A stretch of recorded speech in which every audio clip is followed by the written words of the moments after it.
All right, let's get right into it. We first meet our main character, Lily Bloom, on a chilly Boston rooftop. She's just been through a heck of a day. She buried her father. But this story, it's so much more than just about grief. It is way, way more complicated than that. So Lily calls the eulogy she gave epic, but not in a good way. It was an epic disaster. See, her father, Andrew Bloom, was this super popular mayor, a guy everyone in their town just adored. But behind closed doors, he was a monster who abused her mother. And Lily's eulogy, well, let's just say she didn't exactly stick to the script. It left her mom furious and the whole town in shock. So she just had to get out of there, ending up on this rooftop, trying to breathe. And it's right here, on this rooftop, where her whole life is about to split wide open. She's caught between the ghost of a love from her past and the spark of a brand new beginning. Her quiet moment gets interrupted by this angry, but very handsome guy kicking a chair. He's a neurosurgeon named Ryle Kincaid, and the chemistry between them is just instant, electric. But even as she's talking to this magnetic new guy, her mind drifts back to her first love, Atlas, a homeless boy who was her safe harbor in a really stormy childhood.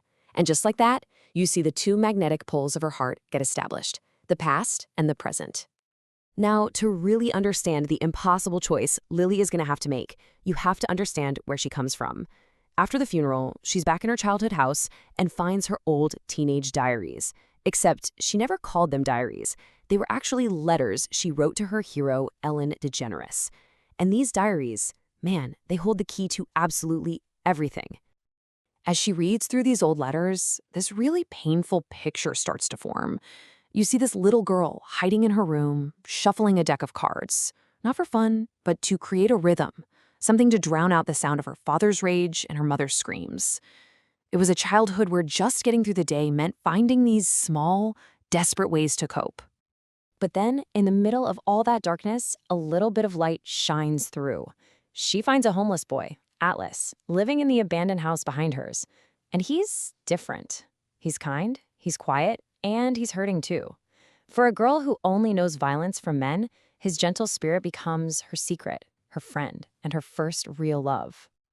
And this wasn't just some teenage crush, This was a lifeline for both of them.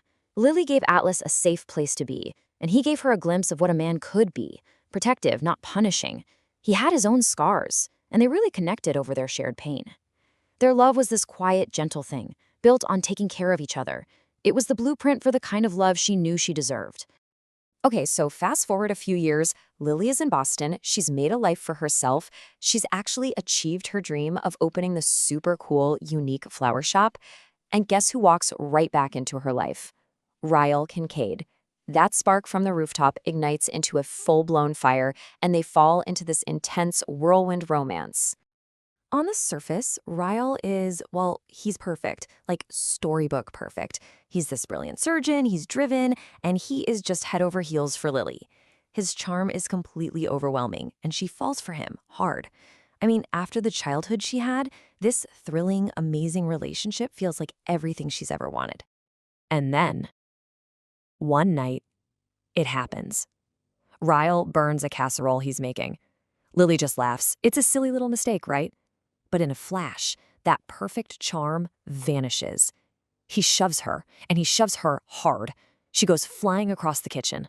And there it is, the first crack in that perfect facade. Now, this right here is such a crucial part of the cycle.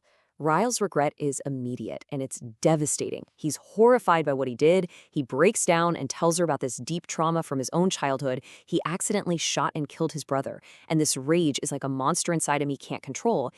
And Lily, she wants to believe in the good man she fell in love with, so she forgives him. She tells herself it was a one-time thing, a tragic mistake. But of course, it wasn't a one-time thing. The incidents keep happening, and they get worse, more violent. And as Lily keeps reading her old diaries, she's hit with this terrifying realization. The life she swore she would never, ever have is slowly becoming her reality.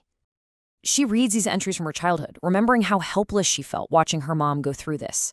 The excuses, the fear, the broken promises, it's all there on the page, a haunting echo from her past that's suddenly screaming in her present.